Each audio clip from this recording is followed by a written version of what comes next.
Hey, people! Welcome to Everything Aja. If you are new here, my name is Aja. I'm your favorite educational consultant, helping you teach your little ones how to read, but do so in a very manageable, stress free way. And today, on our Chatted Up Saturdays, whoop, whoop, we're going to be talking all about syllable division. Hey, and most particularly, what we do wrong when teaching syllable division. Uh oh. So let me know down below in the chat box. Introduce yourself. I love meeting you guys each and every Saturday morning. If you are new here, this is our Chatted Up Saturday where we join together every single Saturday in order to receive new tips, tricks, strategies, all on how to teach our young ones. So introduce yourself down below in the chat box. What's your name? What do you teach? And where are you from? Let me know. Where are you from? Where are you from? Where are you from? All right. So today we're going to talk about the top mistakes that teachers make when they're teaching syllable division. You might have noticed here on the channel, I've shared with you behind the scenes my syllable division technique. I've also expressed what syllable division is. And if you were on here last Saturday, we talked about the ins and outs of syllable division. And so we're going to piggyback on that. And I'm also going to take you back. If this is your first time, no worries. We're taking it back to the beginning, people. But we're talking about the top mistakes that so many of us do when we teach syllable division. Now, my name is Aja. I am an educational consultant. I have been a kindergarten through fifth grade specialist. That also means that I was the administrator over everything teaching and learning, K-5, and I also did pre-K. Have over 10 plus years of experience working in Title I schools. And those are just schools where most of the students are on free and reduced lunch. As you could only imagine, that also means we were dealing with a lot of struggling readers. Let me know down below. Do you have struggling readers? It was whom you are teaching. I also have my reading endorsement. Whoop, whoop. In addition to that, here on Everything Asha, woo, woo, our mission is to help over 500 plus teachers and homeschool moms create a life that they love, a life that they deserve, and a life worth living by helping them teach reading without feeling overwhelmed. So, helping you go from feeling burned out and overwhelmed when it comes to reading to making a bigger impact with your little ones, having more free time for yourself, feeling confident about your instruction, and also feeling prepared. So that's what we are all about here at Everything Aja. And I want to tell you about the young version of myself. Dun, dun, dun. So this is a true story. This is me, my second year of teaching fifth grade, was at a 100% Title I school, meaning that all of the children in the entire school building were all on free and reduced lunch. And here I was teaching in a class of fifth graders whom their data, my data, looked like this. In fact, although they were in fifth grade, all of my children were on kindergarten, first, second, even third grade reading levels. And that was the highest reading levels that I had within my class. And so you can only imagine the struggle and frustration I went through. And I never forget that moment that I was staring at them in the front of the classroom, and they had just taken their first week assessment, the first week of school, the diagnostic assessment. And I was looking at their data, and all I could remember was the young version of myself. Hey, Keisha. That young version of myself, who couldn't read, who had no concept of phonics. In fact, I remember being a little girl, my mom would always say, "Sound it out, baby, sound it out."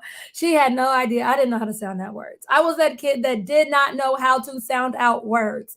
And now here I am as a teacher dealing with children that also did not know how to sound out words. And that was the year that I actually got certified when it comes to Orton Gillingham. That's now like this big thing, but that was the year I got certified. And I learned this trick called syllable division. I called it a trick, but it's just a common practice. But it is a way to get children to decode unknown words. And so Let me know down below in the chat box. Is this a practice that you've already started? I know, Keisha, I see you. You've started your children on syllable division. But let me know down below in the chat box. Have you ever taught your children what it means to break down an unknown word and divide that word into syllables? As you see in the example right here, whoop, whoop, whoop, you see the word awful. I'm pointing the wrong way. Here we go. You see the word awful, and you see the all is one part of the word, that's one syllable, and full is the second syllable. And so teaching syllable division allows children to be able to decode unknown words. And if you're like, what in the world is syllable division? It is a perfect technique that teaches children explicit phonics instruction. In fact, this whole new wave of science of reading, in fact, science of reading is just a body of research that shows how the brain best learn how to read. And data shows that and research shows us that children need explicit phonics instruction. And so syllable division is just a technique that allows for you to have explicit phonics instruction by teaching children how to break down unknown words into different syllables by the use of by the use of knowing and applying syllable types and syllable division rules or spelling patterns as a guidance. And so that's all syllable division is. I mean, it's really quite simple. In fact, it looks very, very complicated, but it's actually a really simple concept. Greetings, greetings, good morning. I say morning because it is morning here. I don't know if it's morning there. Let me know.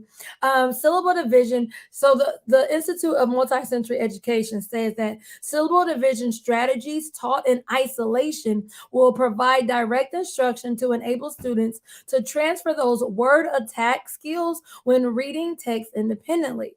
A student can then sound out the word based on the use of syllable types and spelling patterns, just like I said in my own definition.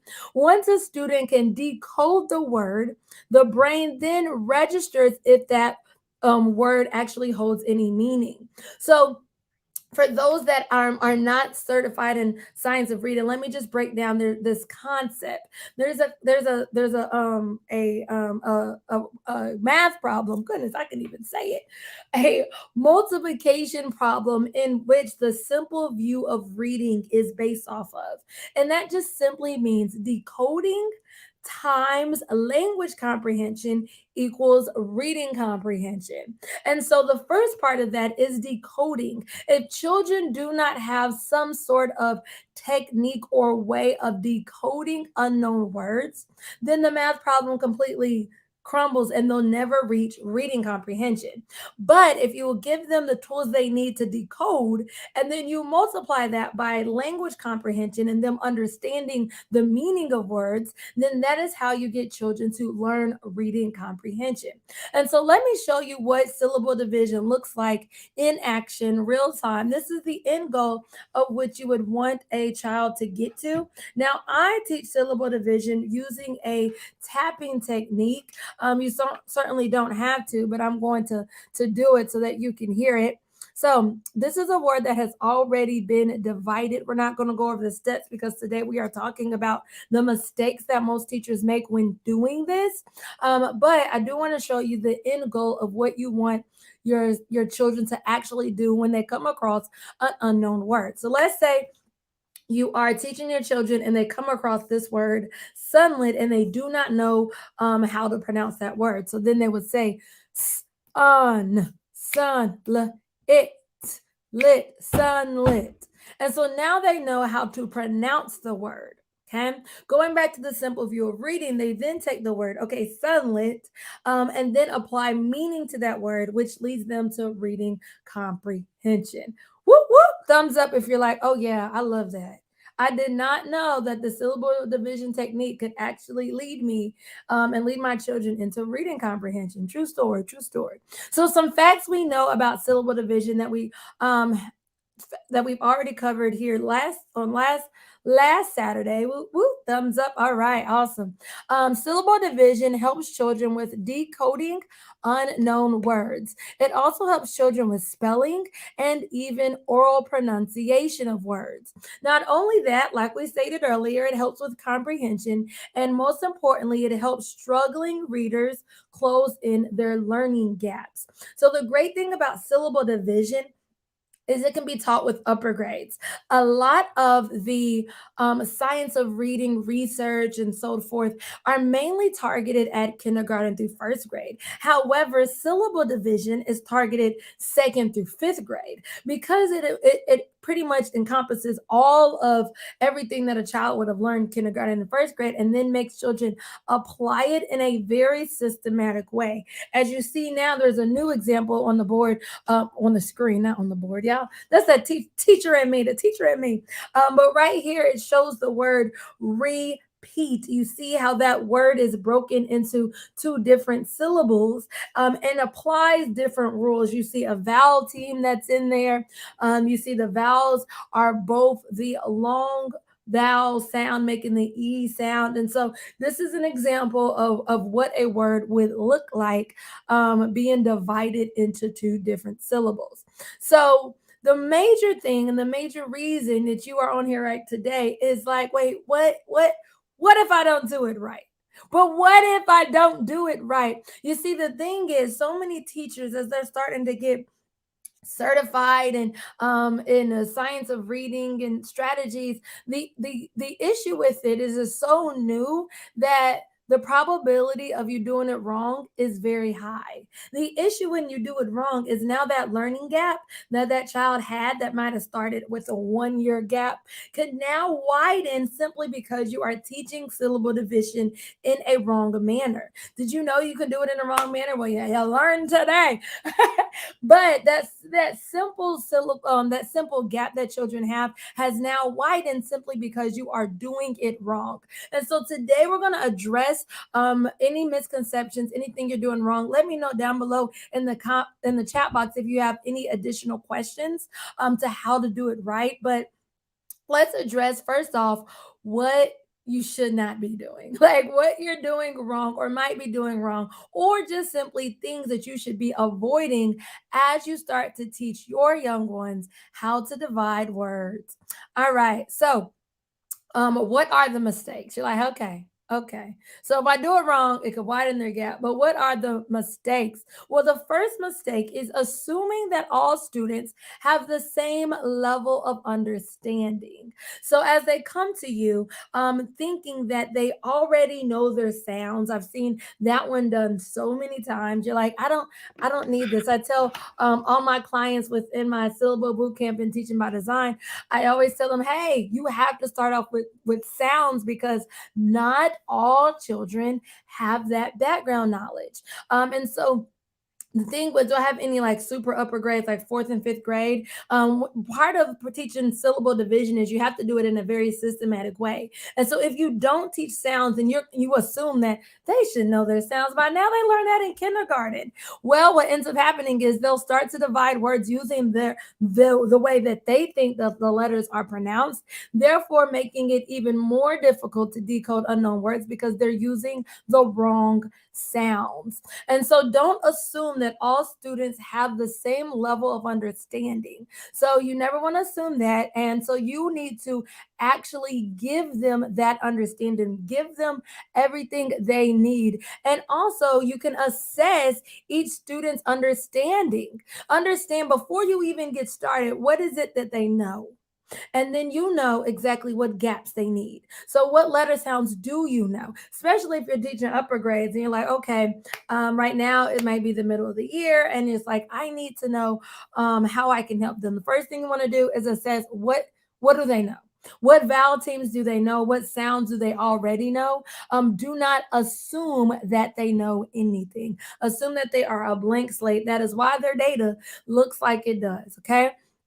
And then you're going to provide the individualized instruction that they need as needed. And so those that are within syllable bootcamp, like I give you guys like a scope and sequence, so you can then know exactly where to start off and then where to build from in doing that. So you start off with the first skill that they're missing and then build from that. The next mistake is focusing too much on the rules. Yes, there are a lot of different spelling rules and syllable division rules, but if you focus too much on that, then you will kind of lose the focus of the why. You'll lose the bigger picture of why it is that you're doing this in the first place. So instead of focusing just fully on the rules, emphasize the importance of developing phonemic awareness and using context clues to identify syllables. So instead of just focusing on the rules, start to focus on, okay, this is how we're developing phonemic awareness. This is how we are identifying syllables and so forth. And so then as children run into unknown words independently, they're not filled with anxiety over getting the rule right or wrong. Instead, they're focused on the bigger picture of what they're actually doing and what they need to do in that setting. All right. If you're finding values thus far and you're like, oh, these are good, just give me a favor and hit the thumbs up button. Come on now. Yes. And if you find yourself doing any of these mistakes, let me know down below in the chat box. Let's go to mistake number 3. Mistake number 3 that so many teachers do is they do not provide enough practice. And so what happens is, because these rules are very simple, you start off, you teach them, you're like, okay, this is great. And then you go to the next one and you do not provide children with enough practice. Teachers like, yep, I love the thumbs up. Yep. And then children do not have the practice that they need. One thing that I always teach my clients, Keisha knows, is to literally give children time to practice. They not only need um multiple days of practicing, and it doesn't need to be hours and hours and hours of practicing. You can literally do 3 to 5 words. In fact, that's what I recommend, just 3 to 5 words per day, and do that all week. And then throughout your scope and sequence, for those that are in syllable bootcamp, I give you all of this, so you don't even have to worry about all of this. But if you're not in that, then also go ahead and embed weeks that you use as review. So I know within my phonics curriculum, there are review weeks already embedded within the curriculum, so that children have time to go back and practice. Because, like we said, not providing enough practice is one of the biggest mistakes that so many teachers make. And so don't do that. Give them a lot of opportunities to practice syllable division and actually master the skill, master those spelling patterns, master those syllable types. And then you want to also provide them with a variety of activities and a variety of exercises that allow students to then practice identifying syllables in different words. And so, do I have it right here? Bam! Here we go. One thing that I do that I absolutely love is letting my children use an interactive notebook throughout the entire year. And so every time, this is the interactive notebook that does come with Syllable Bootcamp.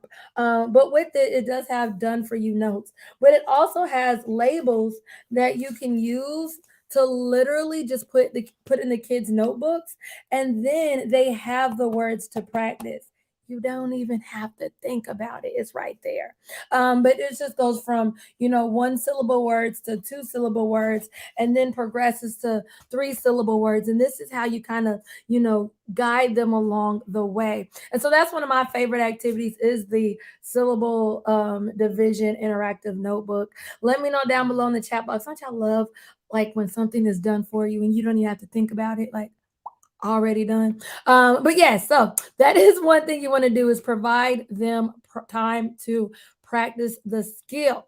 Now, because there are so many different syllable types and spelling patterns, it can also feel like you're doing it wrong, and imagine what it feels like on their end, that they're doing it wrong, or that it's like some kind of, we don't like doing stuff outside the lines. Imagine, y'all remember coloring?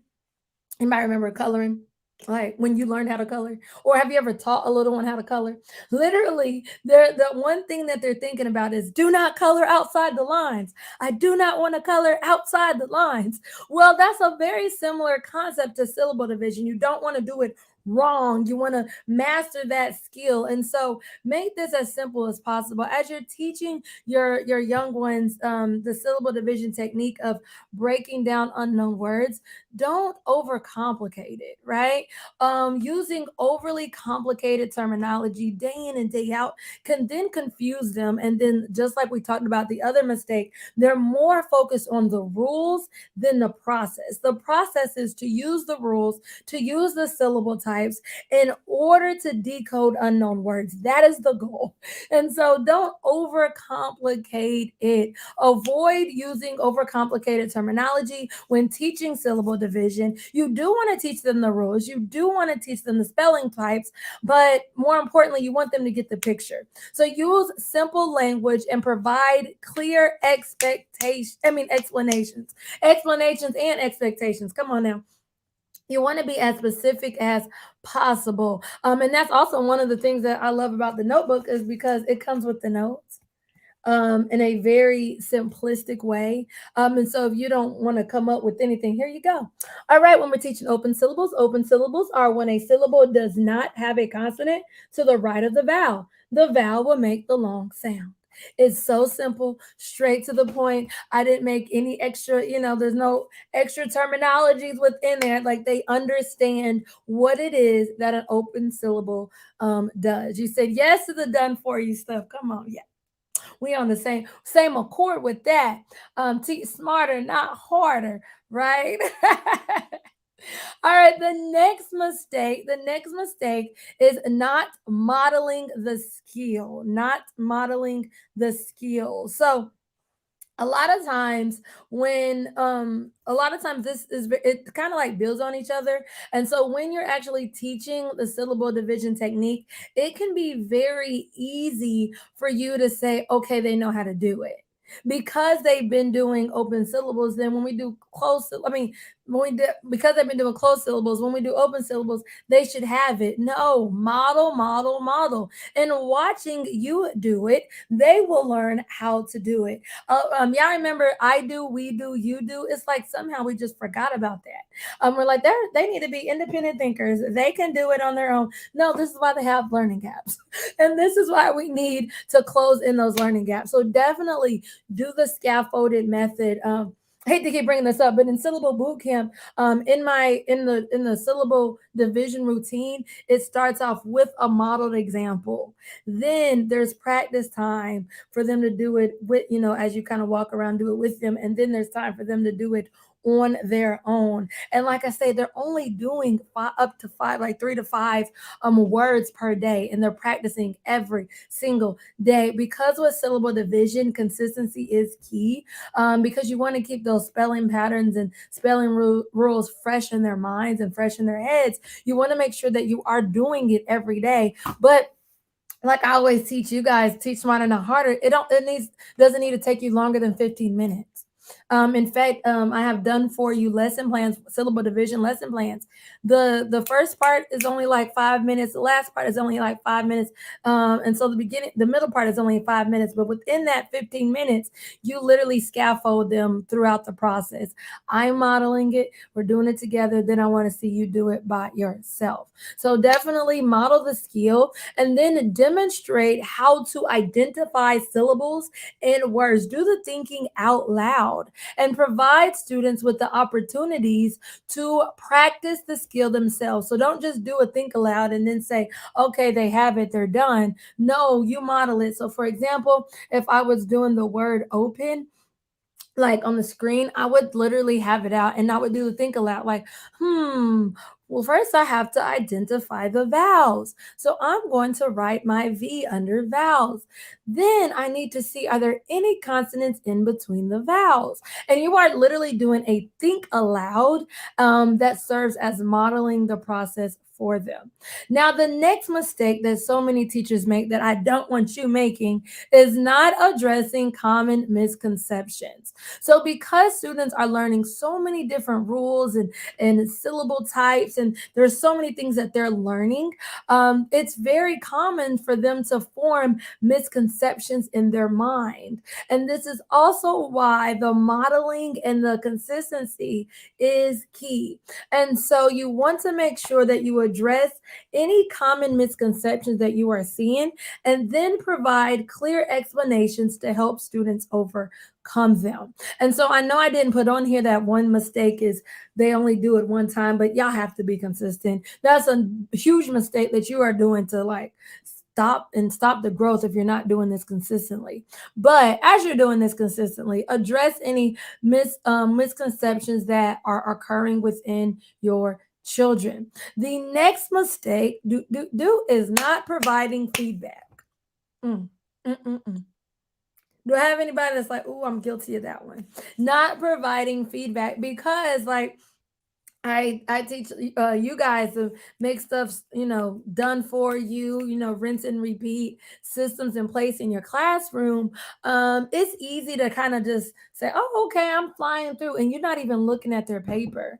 In fact, during my syllable division technique, I just did a video on the entire process of what I would do in a syllable division lesson. So if you missed that, then that is also down below in the descriptions. You will see that YouTube video. But within that, a part of the process is walking around and seeing which children are getting it, are not getting it, and so forth. And so this allows you the opportunity to now provide them feedback. The great thing about the way that I do the technique, which is allowing them to see it done correctly at the end, is that if a child does it wrong or they have a misconception like we just talked about, then they're getting the time at the end of every single lesson as they're closing to do it correctly. They're seeing it modeled by their own classmates, and they're able to join in that by also tapping out the word together with in a low risk environment with all the students doing it around them. So that way the pressure's not on them, and they're kind of doing the self-correcting as you go forward. Now I want to ask, are you doing any of these mistakes? So we just covered a lot of different mistakes. We've covered, look, being inconsistent, we've covered assuming that all students have the same level of background knowledge, focusing too much on the spelling rules, not providing enough practice for students, focusing too much on the rules, um, overcomplicating the terminology and focusing on the words and the verbiage instead of the bigger picture, not modeling the skill, not addressing common misconceptions, and not providing feedback. Give me a nice little guilty down below in the chat box if you are guilty of making any of these mistakes. I don't want you to feel fearful. It's okay. That is what we are here for. We are here to correct the mistakes, but also know that you do not have to do this on your own. You are not on this journey by yourself. Hello, that's what I'm here. That's what I am here for. So let's talk about what if you want more. Do I have anybody down below in the chat box that is like, I want more, Aja? This is great. I want some more. I see a thumbs up. Awesome, awesome. I see a thumbs up, thumbs up, thumbs up. If you want more, here, dun dun dun dun da da. You can actually learn about all of the syllable types and the syllable division rules through some free syllable division posters. I know we've talked about these rules and the misconceptions and not focusing too much. And we've been talking about rules this entire time, but you might be on here saying, I don't even know syllable division rules. I have no idea what you're talking about. So you can learn more about the syllable division types of syllables and rules through these free posters. I just dropped the link down below in the chat box. It's also down below in the description. But within those posters, you will have all the syllables types and all the spelling patterns, and you will also have examples for each and every one of them, so you can actually see them in action. See, smiley face, you said not enough common misconceptions. Oh, that's a great self reflection, self analysis. You're like, hey, yep, I don't really go back and do the misconceptions. So thanks for your input, your transparency. I love it. I love it. And so you have some free posters, but what if you want even more than some free posters? You're like, okay, free posters are great, but I need even more. Well, you can have even more. In fact, I have an entire course, a 6 module course to help you teach any second through fifth grader how to decode unknown words by using explicit and systematic phonics instruction, by using this exact technique that I talked about here today, the syllable division technique of breaking down words into syllables and doing so with only 15 minutes a day. And you have all of the tools and resources you need in order to be successful. This is the key to closing learning gaps in upper grades. And so, with syllable division, not only do you have everything you need, but you have everything the children need as well. You have interactive trainings, 6 full modules of detailed trainings.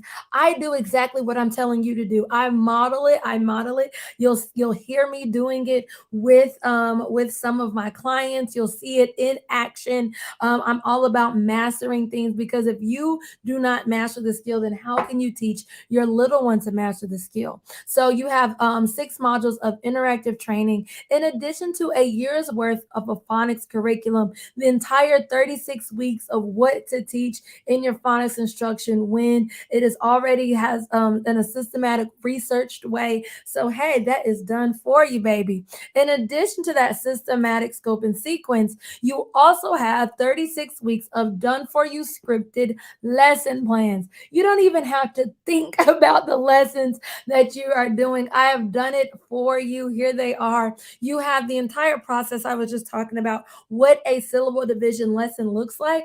Well, you have the entire scripted lesson plans. You don't even have to think about it. It's done for you. I also showed you the interactive notebook with the done for you notes. Well, you have all of that for all of your children. The also cool thing is the front cover can be personalized. So as you see, my first front cover has a little girl that looks similar to me. There's another front cover that has a young gentleman of my skin complexion. There's other ones of different skin complexions. And so this just allows your children to personalize their front cover and just kind of take ownership of the skill. Look, whatever we can do to get them motivated, honey, whatever we could do to get them motivated. Not only that, it also comes with the notes and the labels. Now, you certainly don't have to use the labels, but the labels, I like the labels because the kids can just drop them right in there. As you guys know, I was an administrator over 6 years, and one thing I hated is wasted time, like walking into a classroom and kids are wasting time copying notes off a board. Please don't do that. That is not teaching these babies anything. And so one of the reasons that I was like, in the interactive notebook, is all done for them, so they're not wasting time copying notes. Instead, your phonics time is spent on them practicing the actual skill. So instead of sitting here writing down notes, they're practicing the skill. I'm giving you the notes, I'm giving them the notes.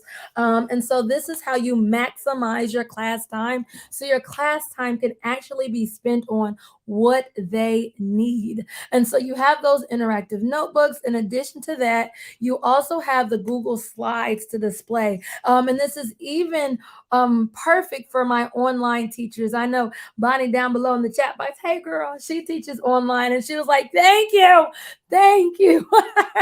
But the Google Slides, you can display them on your whiteboard, or you can even display them on your screen and use the whiteboard feature as you walk your children through actually actually dividing unknown words into syllables. Plus, there's bonuses. You also have rewards to keep children motivated and eager to keep this process going, getting them to want to continue to get engaged with their phonics instruction. In addition to that, you also have phonics flashcards that they can use. A part of the syllable division routine is to go over sounds. I talked about one of the most common misconceptions was assuming that children had the same background knowledge. And so, with using the phonics cards, you will be able to know that every single child actually knows the sounds. They know their sounds, because if they don't know the sounds, they cannot sound out an unknown word. They just can't. You said, thanks. This is very helpful. Yay.